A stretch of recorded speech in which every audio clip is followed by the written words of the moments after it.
പൊട്ടിക്കാൻ ചെന്നപ്പോൾ പൂങ്കല ചോദിച്ചു, മുറ്റത്തെ മുല്ലയ്ക്ക് മണമുണ്ടോ? പക്ഷെ ചോദിക്കാൻ മുല്ലപ്പൂവില്ല. അപ്പം നമുക്ക് എന്താ ചെയ്യാൻ പറ്റുക? മുല്ലപ്പൂ കൊണ്ടൊരു സോപ്പ് ഉണ്ടാക്കണം. അപ്പോൾ മുല്ലയിൽ മഴക്കാലമായ കാരണം കൊണ്ടാണ് തോന്നുന്നുണ്ട് പൂ കാണാനില്ല, ഒന്നിലുമില്ല, മുട്ട് പോലുമില്ല. അപ്പോൾ നമുക്ക് അതിനുള്ളൊരു പോംവഴി നമുക്ക് നോക്കാം കേട്ടോ. മുല്ലപ്പൂവിൻ്റെ ഒരു സോപ്പ്.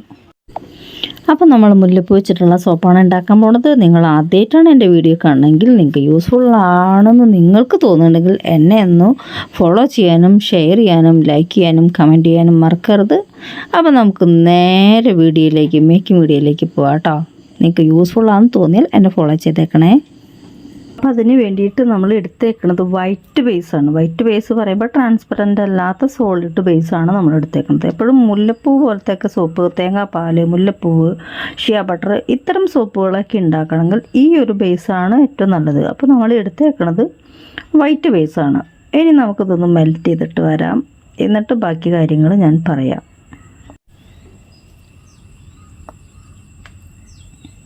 അപ്പോൾ ഞാൻ ഏകദേശം 50 ml പ്ലെയിൻ വാട്ടർ ഞാൻ ഒഴിച്ചു കൊടുത്തിട്ടുണ്ട് കേട്ടോ. പ്ലെയിൻ വാട്ടറാണ് ഒഴിക്കുന്നത്. കാരണം ഇതിൽ ഞാൻ മുല്ലപ്പൂവിൻ്റെ ജ്യൂസോ അല്ലെങ്കിൽ ഒന്നല്ല ഒഴിക്കുന്നത്. അപ്പോൾ അത് അതുകൊണ്ട് ആ അളവ്, നമ്മൾ ജ്യൂസ് ഒഴിക്കുന്ന അളവിൽ ഞാൻ പ്ലെയിൻ വാട്ടറാണ് ആഡ് ചെയ്ത് കൊടുത്തേക്കുന്നത്.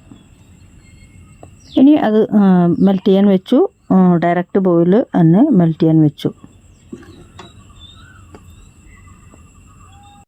അപ്പോൾ കണ്ടില്ലേ, പാല് പോലെ മെൽറ്റായി വന്നുകൊണ്ടിരിക്കുന്നുണ്ട്. ഇത് നമ്മളിവിടെ ഉണ്ടാക്കിയിട്ടുള്ളൊരു ബേസാണ് കേട്ടോ. അപ്പോൾ നിങ്ങൾക്ക് ആവശ്യക്കാരുണ്ടെങ്കിൽ എന്നെ കോൺടാക്റ്റ് ചെയ്യാം. ഇതേപോലെ തന്നെ കൊക്കോ ബട്ടറിൻ്റെ സോപ്പ് ബേസും ഉണ്ട് നമ്മുടെ കയ്യിൽ. അപ്പോൾ നമുക്ക് സോപ്പിൻ്റെ ബേസൊക്കെ മെൽറ്റായി വന്നിട്ടുണ്ട്. ഈ ട്രാൻസ്പെറൻറ്റ് ബേസ് എങ്ങനെയാണ് ഇങ്ങനെ വൈറ്റ് ആക്കുകയെന്ന് ഞാൻ മറ്റൊരു വീഡിയോയിൽ നിങ്ങൾക്ക് കാണിച്ചു തരാം കേട്ടോ. അപ്പോൾ ഇത് എനിക്കിപ്പോൾ ഒന്നും സമയമില്ല അങ്ങനെ കാണിക്കാൻ. അപ്പോൾ അതുകൊണ്ട് ഉള്ള ബേസ് എടുത്തിട്ട് ഞാൻ ചെയ്യുകയാണ്. ട്രാൻസ്പെറൻറ്റ് ബേസ് എങ്ങനെ വൈറ്റ് ആക്കാം, സോളിഡ് ആക്കാം എന്നുള്ളത് നമുക്ക് നല്ല വിശദമായിട്ട് മറ്റൊരു വീഡിയോയിൽ ചെയ്യാം. അപ്പം ഞാൻ പറഞ്ഞു നിങ്ങളോട് ഇതിൽ മുല്ലപ്പൂ ഒന്നും ചേർക്കണില്ല. പക്ഷെ നമ്മൾ ടീ ട്രീ എസൻഷ്യൽ ഓയിലാണ് ഞാനതിൽ ആഡ് ചെയ്യാൻ പോണത്. ടീ ട്രീ എസൻഷ്യൽ ഓയിലിൻ്റെ പ്രത്യേകത എന്താണെങ്കിൽ, എന്താണ് അതിൻ്റെ ഗുണമെങ്കിൽ, എന്താണ് സത്ത്, അതായത് ഇപ്പോൾ മുല്ലപ്പൂവിൻ്റെ ടീ ട്രീ എസൻഷ്യൽ ഓയിലാണെങ്കിൽ അതിൻ്റെ മണം കിട്ടും, അതിൻ്റെ ഗുണം കിട്ടും. അപ്പോൾ നമുക്കിപ്പോൾ കിട്ടില്ല. ഇപ്പോൾ മുല്ലപ്പൂ ഞാൻ പറഞ്ഞില്ല, സീസൺ അല്ലാത്ത കാരണം കൊണ്ട് നമുക്ക് കിട്ടാൻ വഴിയില്ല. അപ്പോൾ നമ്മൾ എന്താ ചെയ്യണമെങ്കിൽ അതിൻ്റെ എസൻഷ്യൽ ഓയിലാണ് ചേർക്കുന്നത്. പക്ഷേ ഭയങ്കര വിലയാണ്. ഒരു 100 ml 10 ml ഒക്കെ കിട്ടണമെങ്കിൽ ഒരു 500 സംതിങ്ങിന് മേലെ ഉണ്ട് കേട്ടോ. എസൻഷ്യൽ ഓയിലിൻ്റെ ഗുണം അതാണ്. മണം വേറെ ഇനി സ്പെഷ്യലായിട്ട് ചേർക്കേണ്ട, അതിൻ്റെ ഗുണം കിട്ടും. ഏതാണ് പൂവെങ്കിൽ ആ ഗുണം കിട്ടും, എന്താണ് മണമെങ്കിൽ അതും ഉണ്ടാവും. അപ്പോൾ എല്ലാത്തിൻ്റെ എസൻഷ്യൽ ഓയിലുണ്ട്, പക്ഷെ ക്വാളിറ്റി ഉണ്ട് അതുപോലെ തന്നെ നമുക്ക് നല്ല വിലയുണ്ട്. അപ്പോൾ ഏകദേശം ഒരു 5-6 തുള്ളിയാണ് ആഡ് ചെയ്യാൻ പാടുള്ളൂ. ഏകദേശം ഇപ്പോൾ 1 കിലോയിലേക്ക് ഞാൻ ഇത്ര എടുത്തിട്ടുള്ളൂ. ഇത്ര ഇതിൻ്റെ ആവശ്യമുള്ളൂ കേട്ടോ. നമ്മൾ മറ്റുള്ള സാധാരണ ഫ്രാഗ്രൻസ് 20 ml ചേർക്കണ പോലെ ട്രീ എസൻഷ്യൽ ഓയിലിൻ്റെ ആവശ്യമില്ല. നമുക്ക് ഇത്രേ വേണ്ടുള്ളൂ. ഫ്രാഗ്രൻസും ട്രീ എസൻഷ്യൽ ഓയിലും ഒട്ടേറെ വ്യത്യാസമുണ്ട്. നിങ്ങളത് ഗൂഗിളിൽ സെർച്ച് ചെയ്താൽ മതി.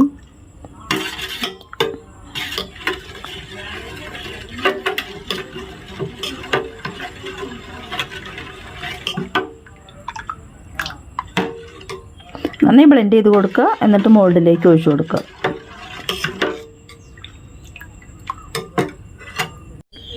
അപ്പോൾ നമ്മൾ ഓൾറെഡി ഇതെല്ലാം മോൾഡിലേക്ക് ഒഴിച്ചു വെച്ചു കേട്ടോ.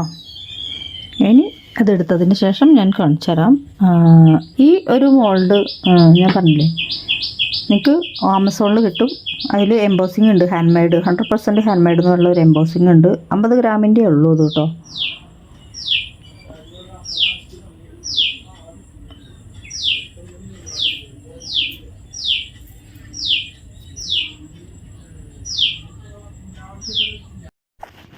ജാസ്മിൻ ഒരു ഗുണമുണ്ട്, ആൻറ്റി മൈക്രോബയൽ ഗുണങ്ങളുണ്ട്.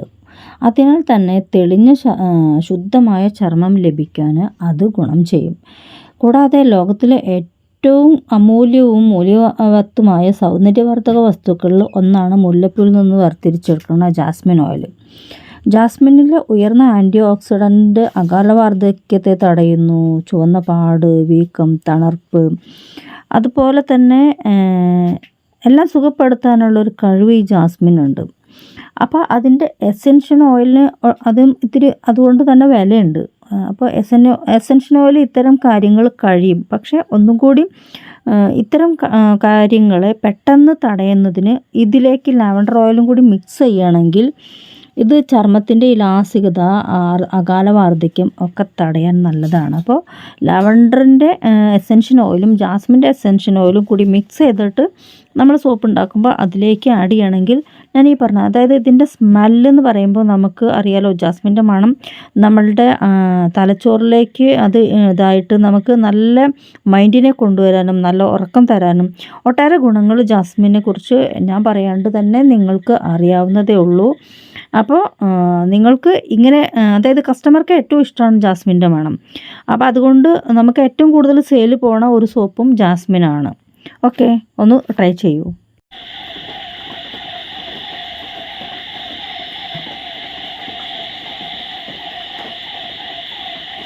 രാത്രിയായിപ്പോയി, അതുകൊണ്ട് മങ്ങിയിട്ട് കാണുന്നുണ്ടാവുള്ളൂ അല്ലേ. അപ്പോൾ ഈ ബ്ലൂ ഇതിൻ്റെ ഈ ഓയിൽ സോപ്പ് ഉണ്ടാക്കിയതിൻ്റെ ഒരു കളറ് ഷെയ്ഡ് അതിലേക്ക് പിടിച്ചിട്ടുണ്ട്. അതുകൊണ്ട് നിങ്ങളെപ്പോഴും സോപ്പ് ഉണ്ടാക്കുമ്പോൾ ഓയിൽ സോപ്പിന് വേറെ മോൾഡും കോൾഡ് പ്രോസസ്സിങ്, അതായത് ഹോട്ട് പ്രോസസ്സിനും കോൾഡ് പ്രോസസ്സിനും വെവ്വേറെ മോൾഡ് എടുക്കാൻ ശ്രമിക്കണം കേട്ടോ. നല്ല ഭംഗിയുള്ള സോപ്പാണ്. പക്ഷേ ഇങ്ങനെ ഷെയ്ഡ് കയറി കഴിഞ്ഞാൽ, വൈറ്റൊക്കെ പ്രത്യേകിച്ചും ഷെയ്ഡ് കയറി കഴിഞ്ഞാൽ എന്താ പറയുക, പ്രശ്നമാണ്. നിങ്ങൾക്ക് സെയിൽ ചെയ്യുമ്പോൾ കേട്ടോ. എന്നെ സംബന്ധിച്ച് എനിക്ക് സെയിലില്ല. ഇതൊക്കെ ഞാൻ എൻ്റെ പ്രൊഡക്റ്റ് ഹെയർ ഓയിൽ കൊടുക്കുമ്പോൾ, ഷാമ്പു കൊടുക്കുമ്പോൾ ഒക്കെ ഫ്രീ ആയിട്ട് പോണതാണ്. അപ്പോൾ അതുകൊണ്ടൊരു പ്രശ്നം വരുന്നില്ല. സെയിലിന് നിങ്ങൾക്ക് പോകുമ്പോൾ ഇത്തരം കാര്യങ്ങളൊക്കെ നന്നായി ശ്രദ്ധിക്കണം. ഓക്കെ, നല്ല സോപ്പായിട്ട് കിട്ടിയിട്ടുണ്ട്.